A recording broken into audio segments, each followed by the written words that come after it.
বিৰিয়ানী খাব গৈ বিৰিয়ানীত থকা কণীটোৰ কাৰণে এক্সট্ৰাকৈ পইচা দি থৈ আহিলোঁ আৰু এনেকুৱা বিৰিয়ানী জীৱনত প্ৰথমবাৰ খালোঁ।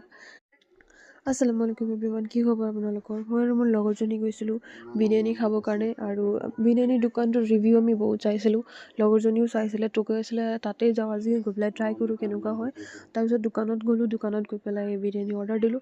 আমি কৈছিলোঁ ফুল প্লেট দিবৰ কাৰণে, যাতে দুইজনীয়ে ফুল প্লেটটো খাব পাৰোঁ তেনেকৈ, বাট আমাক দিছিলে এনেকৈ 2 প্লেট। তো আমি কনফিউজ আছিলোঁ, ইয়াত ফুলকৈ 2 প্লেট নে হাফ দিছে। তাৰপিছত মানুহজনে ক'লে ইয়াত ফুলকৈ 2 প্লেট দিছে। তাৰপিছত এতিয়া ল'লোঁ যেতিয়াতো খাবই লাগিব, আৰু গোটেইখিনিতো খাব নোৱাৰোঁ। তাৰপিছত এইবোৰ খাই আছিলোঁ আমি। তাৰপিছত দেখোঁ ইয়াৰ যিটো চিকেন আছিলে, চিকেনটো একদম ফ্ৰেছ নাছিলে।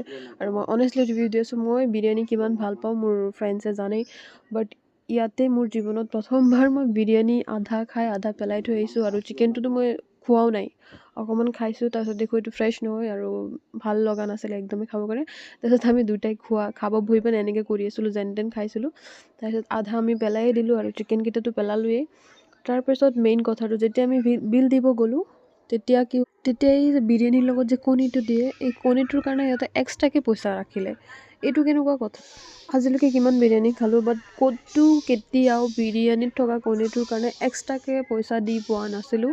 আৰু এইখন দোকানত আহি পেলাই প্ৰথম এনেকুৱা চালোঁ, বিৰিয়ানীটোৰ কাৰণে কণীটোৰ কাৰণে এক্সট্ৰাকৈ পইচা দিব লাগে।